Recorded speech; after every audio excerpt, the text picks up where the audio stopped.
Hi friends, welcome to Nisha's mind tales. ಇದೊಂದು ನೋಡಿ, one more rose. ಇದು ಸ್ವಲ್ಪ ಸಣ್ಣದಾಗಿದೆ, ಬಟ್ ಈ ಥರ ಪೆಟಲ್ಸ್ ಇದೆ ನೋಡಿ. ಹೀಗೆ ಕಲರ್ ತುಂಬ ಶೇಡಲ್ಲಿ ಬರ್ತದೆ. ಇದು ಸ್ವಲ್ಪ ಸಣ್ಣದುಂಟು ಹೂವು. ಇದು ಪೋರ್ಚುಲಕ ಅಂತೇವೆ. ಇದು ವೈಟ್ ಕಲರ್ ಇದೆ ಸ್ವಲ್ಪ, ಮತ್ತು ಬೇರೆ ಬೇರೆ ಕಲರ್ ಇದೆ. ಹೂವು ಆಗಲಿಲ್ಲ. ಇದು ಪಿಂಕ್ ಕಲರ್, ಗೋರಂಟಿಗೆ ಹೇಳ್ತೇವೆ. ಇದಕ್ಕೆ ಬೇರೆ ಸಹ ಹೆಸರಿಂದ ಕರೀತಾರೆ. ಇದು ಮೊನ್ನೆ ಮಿಠಾಯಿ ಹೂ ಹೇಳಿದ್ದೆ ನೋಡಿ, ಸೊ ಈ ಕಲರ್ ಇದೆ ಇಲ್ಲಿ. ಅಂದರೆ ಸೂರ್ಯನ ಬೆಳಕಿಂದ ಬೇರೆ ಥರ ಕಲರ್ ಕಾಣಿಸ್ತದೆ. ಈ ಥರ ಡಬಲ್ ಶೇಡಲ್ಲಿ ಬರ್ತದೆ, ಚೆಂದ ಕಾಣ್ತದೆ ಹೂವು.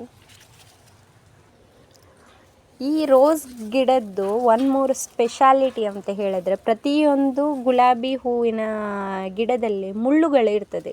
ಗುಲಾಬಿ ಗಿಡದಲ್ಲಿ, ಬಟ್ ಈ ಗಿಡದಲ್ಲಿ ನೀವು ಅಬ್ಸರ್ವ್ ಮಾಡ್ಬೋದು, ಮುಳ್ಳಿಲ್ಲ ನೋಡಿ. ನಾವು ಹೀಗೆ ಎಲ್ಲ ಮುಟ್ಬೋದು. ಸೊ ಎಲ್ಲಿ ಮುಳ್ಳಿಲ್ಲ. ಅದೇ ಈಗ ಬೇರೆ ಗಿಡ ಎಲ್ಲ ಆದರೆ ಮುಟ್ಲಿಕ್ಕೆ ಆಗೋದಿಲ್ಲ. ಸೊ ಹಾಗಾಗಿ ಇದು ತುಂಬ ಸ್ಪೆಷಲ್ ರೋಸ್ ಗಿಡ. ಇದೊಂದು ಬಾಳೆಗೊನೆ ತುಂಬ ಟೈಮ್ ಆಯ್ತು ಅದರದ್ದು. ಇದು ಬಿದ್ದಿದೆ. ಸೊ ಇದು ಬಿದ್ದಾದ ನಂತರ ಕಟ್ ಮಾಡ್ಬೋದು. ಈಗ ಇವತ್ತು ಕಟ್ ಮಾಡಬೇಕು. ಇದನ್ನು ತೆಗೆದು ಹಣ್ಣಾಗಲಿಕ್ಕೆ ಇಡಬೇಕು. ಇದು ಚಿಟ್ಟೆ ಹೂ ಅಂತೇವೆ ನೋಡಿ. ಇದು ನಮ್ಮದು ಫ್ರಂಟಲ್ಲಿ ಇತ್ತು, ಮೊನ್ನೆ ಎಲ್ಲ ಹಾಳಾಗ್ತದಂತ ಹೇಳಿ ಇಲ್ಲಿ ನೆಟ್ಟಿದ್ದೇವೆ. ತುಂಬ ಹೂವಾಗಿದೆ. ಬಟ್ ಈಗ ನನ್ನೊಟ್ಟಿಗೆ ಇದು ಒಂದೇ ಕಲರ್ ಇರೋದು, ಇಲ್ಲಾಂದರೆ ತುಂಬ ಕಲರ್ ಇತ್ತು. ವೈಟ್ ಕಲರ್ ಮತ್ತು ರೆಡ್ ಕಲರ್ ಎಲ್ಲ ಇತ್ತು.